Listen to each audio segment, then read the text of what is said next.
poser. Je voulais vous poser si, à votre avis, le pays était encore sauvable. Hein, donc, bon. Alors, très difficilement, mais c'est encore faisable pourvu qu'on trouve. Pour l'instant, nous, on a réussi quand même déjà maintenant à constituer une sorte d'armée.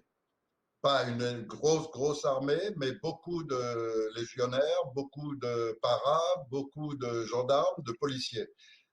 Seulement maintenant, il nous faut trouver un commandant des forces actives pour avoir vraiment déjà un premier groupe, mais surtout avoir un accès aux armes, avoir un accès à tout ce qu'il faut.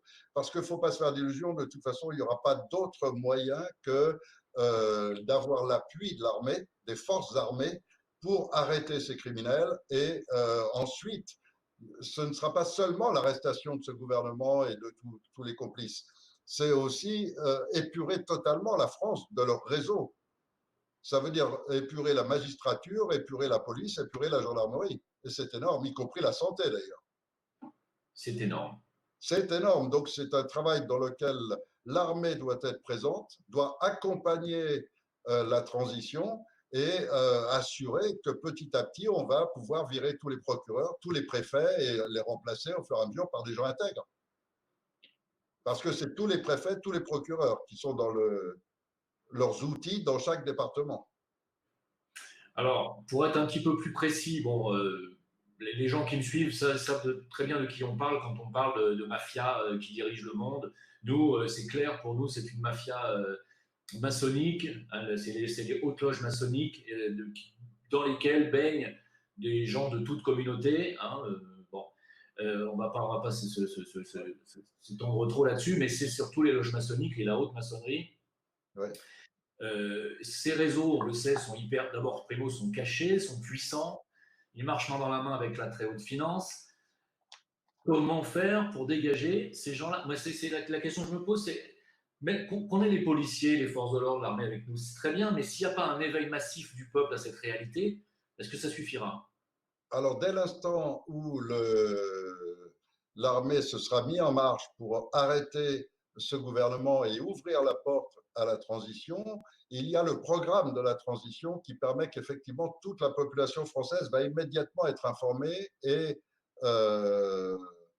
comment dirais-je, favorable à ce qui aura été déjà fait. Vous savez, si on interroge les gens dans la rue, je suis sûr que 90% vont dire que s'ils pouvaient être débarrassés des politiciens, ils seraient bien contents. S'ils pouvaient être débarrassés des partis politiques, ils seraient bien contents. Si on pouvait arrêter la corruption, ils seraient bien heureux, etc., etc. Donc je crois que si demain il y a une transition avec des gens qui agissent pour le bien commun dans un sens noble et avec un programme extrêmement strict, qui n'autorise ni forme de corruption ni quoi que ce soit, dès le premier instant, les gens vont être ravis. Parce que d'abord, ils vont avoir une télévision nationalisée qui leur donnera des vraies informations. Ils auront un revenu universel qui remplacera tout le système des prestations sociales, du RSA, du Pôle emploi, de la CEDIC, de toutes les magouilles qu'il y a autour, etc. Donc les gens se retrouvent avec un revenu universel, des vraies informations, une banque nationalisée et une protection contre l'effondrement économique mondial par la création monétaire interne. Donc, à partir de là, je crois qu'il n'y a pas beaucoup de Français qui vont être malheureux, sauf tous ceux qui aujourd'hui profitent de la corruption et de la République. Donc, bien entendu, abolir la loi 73 et son équivalent européen, ça veut dire dégager les Rothschild de toute affaire française, de toute affaire bancaire française. Oui, indirectement, oui. Donc là, on s'attaque à ce qu'on appelle l'État profond américain. Oui. Ouais. C'est l'État profond qui crée cette situation. On ne l'attaque pas, on le défend. De même qu'on n'attaque pas le gouvernement et on n'attaque pas, on ne veut pas faire un coup d'État, on veut restaurer la loi. Ah. Enfin, ça ressemble quand même à un coup d'État, quand même. À partir du moment où on demande à une partie de la police et de l'armée de nous rejoindre pour avoir accès aux armes et prendre le contrôle du pays, ça s'appelle quand même un coup d'État. Non, non, non. Et alors là, j'insiste énormément, non. Pour que ça s'appelle un coup d'État, il aurait fallu ne pas le déclarer. Mais on a déclaré le CNT, on l'a proclamé en France et déclaré à l'ONU. Dès cet instant, nous sommes l'autorité légitime de France, donc nous sommes en droit. D'accord. Et personne ne pourra qualifier de coup d'État un retour à l'état de droit. Car aujourd'hui, qui est le véritable dirigeant de la France? c'est le peuple souverain, Oui, puisque c'est ce qui correspond à notre déclaration des droits de l'homme. Et qui représente le peuple souverain et la déclaration des droits de l'homme? C'est le Conseil de transition. d'accord. Donc, il n'y a absolument pas la possibilité de considérer que c'est un putsch ou un coup d'État. Est-ce que, malgré tout, vous subissez des pressions de la part de ce gouvernement caché, ou pas caché Oh, d'ailleurs? oh oui, c'est normal. C'est Ah normal. oui, C'est bien pour ça que j'ai dû fuir la France. bah oui, parce qu'on en est tous là, hein. Ouais, Euh, beaucoup, beaucoup, beaucoup, beaucoup. Le premier d'entre nous, ça a été un monsieur qui s'appelle Thierry Messant, qui a été obligé de fuir la France, menacé de mort par Sarkozy et ses tueurs. Les autres qui l'ont pas fait, bah, ils sont morts. On peut parler, on peut citer quelques noms, on peut citer pas mal de gens, aussi bien parmi les journalistes d'investigation, les vrais, qui ont presque disparu maintenant, il n'y a presque plus en France, mais aussi parmi ceux qui essayaient de révéler les choses, comme Bérégovoy, comme quelques autres qui risquaient de trop parler, de trop dénoncer. Mais depuis Sarkozy, par contre, c'est vraiment grave. Depuis Sarkozy, c'est lui-même, d'ailleurs, dans les articles de Thierry Messant, il explique très bien que Sarkozy a été envoyé par la CIA, c'est-à-dire par l'État profond américain. ah oui, j'allais le dire. C'est pas sa Et mère, c'est pas la mère de Sarkozy qui travaille à la CIA, je crois. Oui. oui, enfin bon, c'est les familles Illuminati. Donc les familles Illuminati, elles ont des rapports père-mère qui sont tout à fait étranges, puisqu'ils ont des mœurs qui ne sont pas du tout celles que les gens ont l'habitude de connaître. Oui, Mais bien sûr. l'arrière-arrière-grand-père de Sarkozy était un des fondateurs de la secte de ce qu'on appelle le franquisme, avec un K, à ne pas confondre avec le franquisme de Franco. Hmm. Évidemment. Alors, est-ce que, à votre est-ce que, c'est une question, on pourrait avoir des soutiens d'un homme politique connu ou absolument pas? Ben, absolument pas, on n'en veut pas et on n'en cherche pas pour une raison assez simple, c'est qu'on voudrait justement que les gens commencent à perdre l'habitude de l'idolâtrie. Arrêter Mhm. d'idolâtrer quelqu'un et de le suivre et de dire moi je suis derrière machin, je suis derrière truc. Dès qu'on approfondit un tout petit peu, par exemple, il y en a un qui avait été dans la loge maçonnique, qui s'arrange toujours, il y en a un qui prend la gauche, l'autre qui prend la droite et tout. Quand Internet est né, ils ont vu que la dissidence commençait à monter, ils ont placé Asselineau. Bon, Asselineau, là, il a été totalement démonté non seulement par les affaires internes, mais il est aussi démonté totalement par le dernier article de Upinski qui montre parfaitement, lui avait pensé tout un programme, et il montre comment Asselineau n'avait aucune idée et donc il a utilisé tout son programme, etc.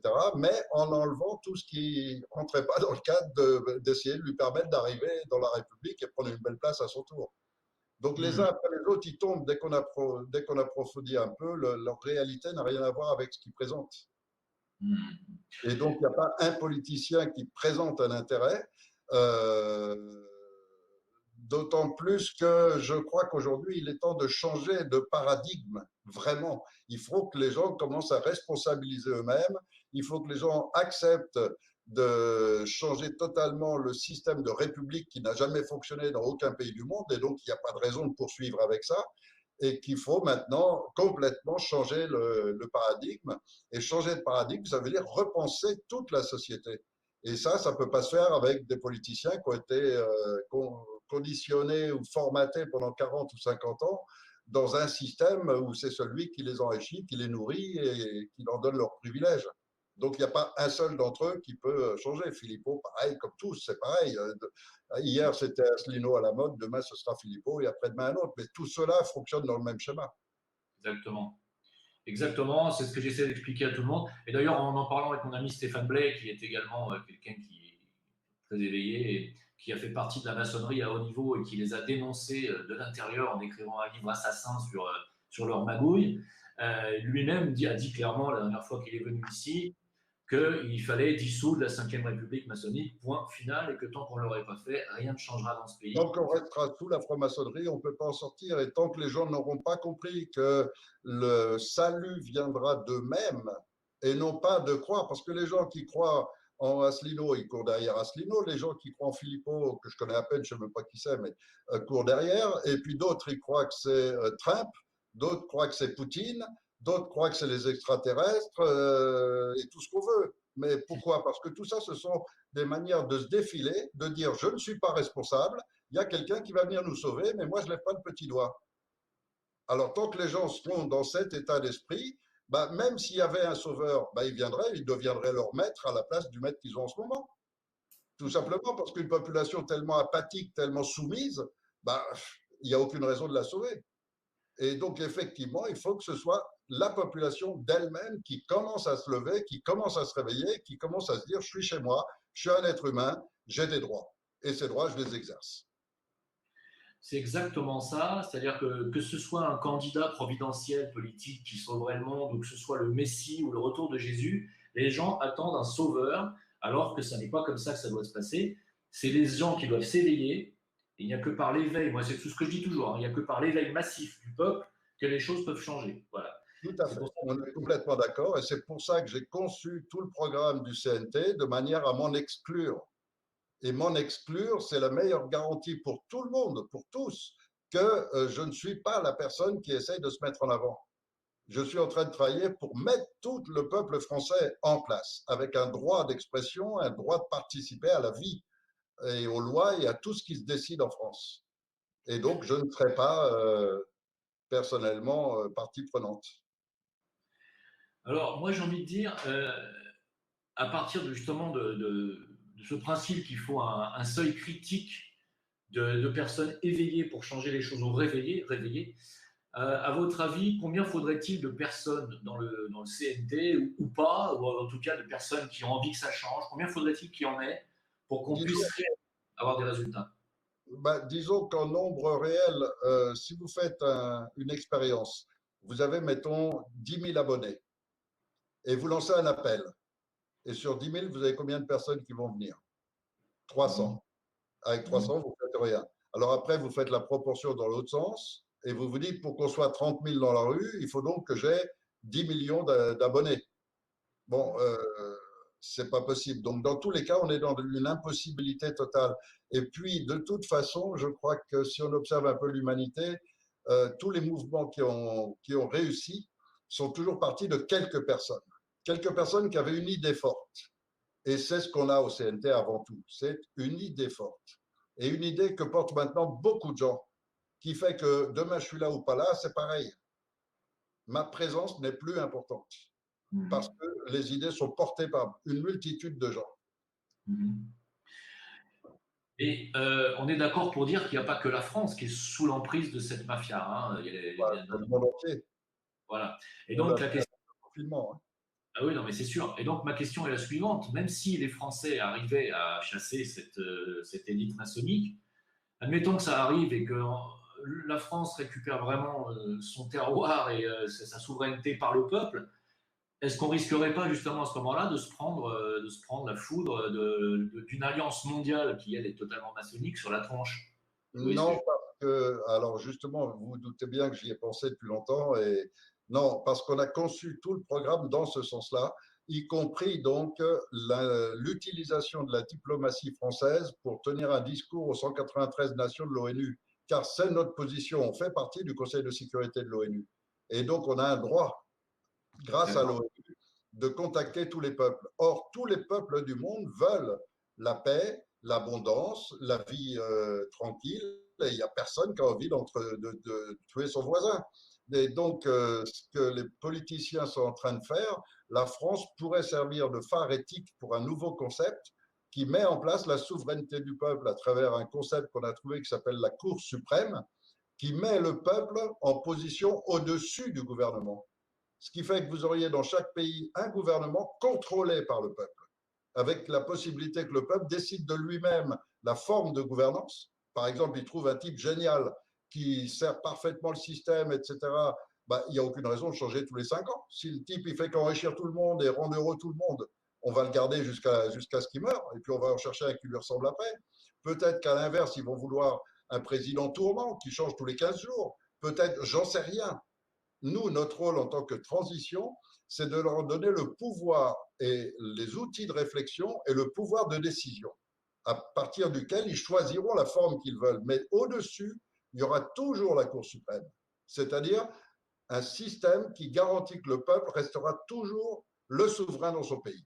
Et quelle que soit la forme de gouvernance, à n'importe quel moment, il pourra changer d'avis en mettre un autre à la place, faire n'importe quoi. Le gouvernement n'aura jamais de pouvoir sur cette Cour suprême. Et pour lui donner tous les pouvoirs en France dans un premier temps, l'armée ne dépendra que de cette Cour suprême et la Cour des comptes sera l'outil de la Cour suprême pour être en permanence présent dans toutes les institutions de France.